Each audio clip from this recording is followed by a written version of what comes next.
It's good to see everybody again, back from recruiting. We have a quick addition to the list. We just came through officially a real good player out of New Jersey, Bergen Catholic High School, Javante Jean Baptiste. He's a outside linebacker, defensive end type player, so one late addition. And I know coaches talked about the class in total. It was a heck of a run, a heck of a December, and then really a very productive January, and ending up in a great class. Young men that I think represent exactly what this program's about, and certainly the athletic ability that's needed to maintain the high level of play that is tradition around here. So we're excited about the class. I know we have 14 defensive players that I'm very excited about, and some of them are here on campus already. We had a great workout with them this morning. And it's great to get back off the road and get back to being with your players and coaching your players. So it's an exciting time here, and we're itching to get going. So with that, I'll open it up for any questions. Third row left, Dan. Greg, there were rumors about you going on to the NFL. What was the process like? How many jobs were you considering? What made you ultimately decide to stay here? Well, you know, I made it a kind of a personal policy of mine never to discuss other jobs than the one I have, but in general I can say, you know, after the season there were opportunities both in college football and in the National Football League, but at the end of the day, you know, my family, myself, we love it here. It's a tremendous people at the university, in town, and this has become home. So you make those decisions as a coach and just keep moving. Said previously that a time would come for you to talk about what happened in Tennessee. Do you think that time has come yet? No, today's about this recruiting class. So what a great day for Ohio State and Ohio State football. This certainly isn't the time. There will be. You guys have been, I want to thank you too. You've been incredibly respectful with that request, and there will, I promise you, there will be a time, and when that time is right, we'll be candid with you and talk about it. Third row, right? Ari? Hey, Greg, with all these rumors and all these reports that you would potentially be leaving to the NFL, you were knee-deep in a lot of essential recruitments that you guys were in since the early signing period. And I was wondering how that affects you personally, not only with having to deal with all the questions that you're getting from everybody in your life, reporters, everything, but the kid's family and all that stuff. And is it hard to convince somebody that, hey, I'm actually going to stay? And was that ever a real issue for you? You know, I think it's all about the relationship you've established before that point. And if they've experienced you doing what you said you're going to do, then they trust you. And I'm always very, very open and honest with our recruits. It's the only way to do it. And we communicate. But when you have that trust and you have that communication, those issues aren't as paramount as people believe. Now, does it get used against you? Yes. That's part of the recruiting strategies. But I think it all comes back to relationship and trust. Was there ever a time during these recruitments where you were unsure whether you were returning, and did that ever have a negative impact? No, that's, you know, again, stick to the job I always do, the job I have. It's flattering when people have an interest in you, but this is where my family and I wanted to be, so I don't ever get off that track very much. So when you're dealing with recruits, that's what makes it easy. You can be honest with them about that. Greg, obviously you guys added another guy, the defensive staff, and Alex Grinch.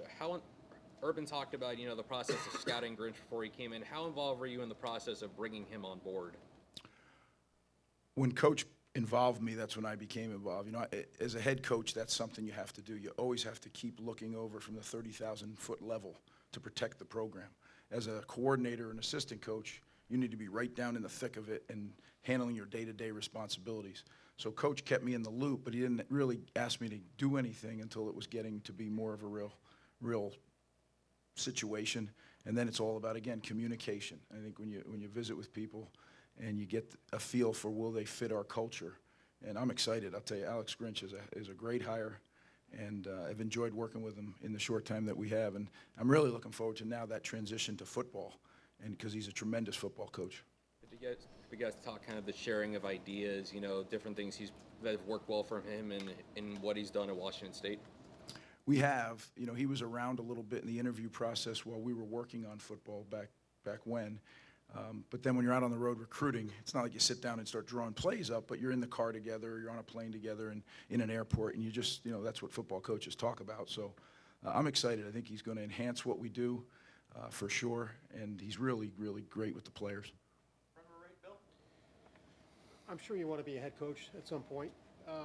Given what happened at Tennessee, was there a part of you that viewed the NFL as the better way of pursuing that? Okay, get back to the NFL, especially as a coordinator of the Patriots, and that would be an easier pathway. And since you're staying here, how does that affect the way you see your future?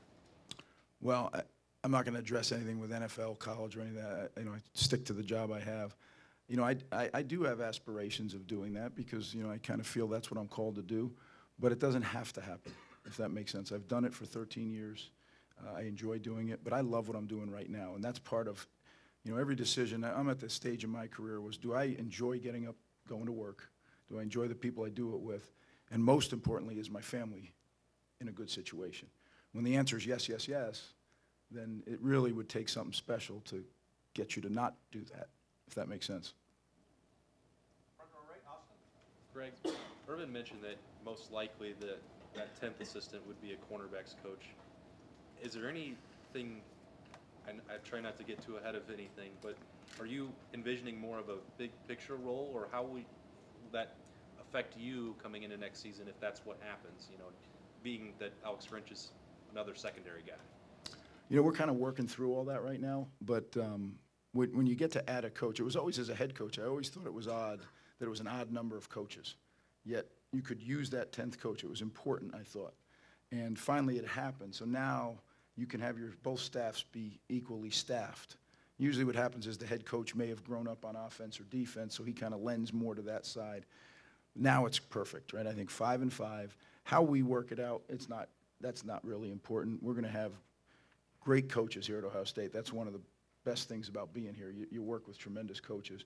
Wherever I can help players, that's where I'll help, and that'll be coach's decision. And we'll talk about it, obviously, what's the best way to put the puzzle together. But ultimately, that's a head coaching. As he looks at his staff, how does he want to deploy those guys? Maybe you can't answer this, but could that be a way that you are a sort of head coach if Urban has that for the defense or the overall program? But it's possible that you could take an overall, control of the defense, right? Is that an option? A coach treats me very well. He respects my opinion. That's as an assistant coach, whether you're a coordinator or an assistant coach. When your opinion is respected, that's really everything. Because you're going to work the same if you're a head coach, at least if you're a real dude coach, right? You're going to treat it the same if you're a head coach or an assistant coach. At least that's the way I look at it. And the biggest thing is that your opinions are respected. You don't have to do it your way, obviously, right? Coach is going to make the best decision for the program. But I think Coach Meyer has a great way of doing that, not only with me, but with all of our assistants. And that's part of when you're a leader and you give people ownership, it really inspires them to do more. So I think that's certainly one of our strengths here. Time for just a couple more. Second row middle, Ryan? I know y'all have been on him for quite a while, but in the last month especially, as y'all are chasing a 5-star offensive tackle, just what was your confidence level, heading into January, and then, did you think before the visit that y'all needed to knock it out of the park, and, I guess just what was the process like of securing his commitment, and how did you feel when y'all found out he was going to come to Ohio State? I assume you're talking about Nick? Yeah. Well, a couple different things, right? My sons played with him. I actually coached him in high school, so I had a pre-existing relationship with Nick, which gave us a little bit of an in. But he was being recruited by the top schools in the country, and Nick is a very deep, smart guy, and he was going to examine everything. So it wasn't going to be, because I know the Schianos were going to Ohio State. He was picking what was best for his future. Am I confident when I'm involved in those things? Because I have a great institution to put out there, you feel better than if you didn't. But when you're battling against the people we were battling, you just work as hard as you can and hope the chips fall your way. Second row right, Tony? Urban mentioned when he found out that Kerry was leaving, he was shocked by it, but also said that you've stepped in with the corners in his absence. I'm wondering what your thoughts, your initial reaction to Kerry leaving, and then how the players have reacted since he's been gone. Well, a couple parts to that question. First off, I respect and really enjoyed working with Kerry Combs. I mean, he is a man's man, a really good football coach, but he's become a very close friend. So that part of it is always sad. That happens in our profession. You know, you stay in touch, but it's not the same as working with each other. He's an excellent coach, so he's going to be hard to replace. He's an excellent recruiter. He's going to be even harder to replace. But to the question of working with the corners, I love working with the corners. Even when I was a head coach, I worked with the corners. Even in the NFL, when I was a head coach, I worked with the corners. That's kind of what I enjoy doing. So regardless of what I'm doing, I'll be working with them some. But we're going to try to get, as we always do, the best coach we can to help us continue to move the program forward. How have the players been since Kerry left? You know, players love Kerry Combs, and it's not just the corners. You know, it's the whole team, because he handles special teams and talks to the whole team, and he's such a dynamic guy that certainly we have to really, all of us, I don't know if you ever replace, when you have a guy with that big a personality, I don't know if you replace him with one guy. I think what we all have to do is I have to do a better job. Other coaches have to pick up the slack a little bit, and we hire a coach who's really good, and we keep this thing moving forward. Okay, last couple, we'll go with Doug and then Tim. Greg, I know you said you want to talk about the job you have, but this isn't just like an NFL rumor. I think the football world expected you to be the next New England Patriots defensive coordinator. So why aren't you the next New England Patriots defensive coordinator? I think in society we all have to be really careful, because it's hard. Sometimes it's put out there so people assume that it's true, you know. And I think everything has to kind of slow down a little bit. That's what I wish. I understand the competition. I understand all that. So that's sometimes when things get moving, they get moving.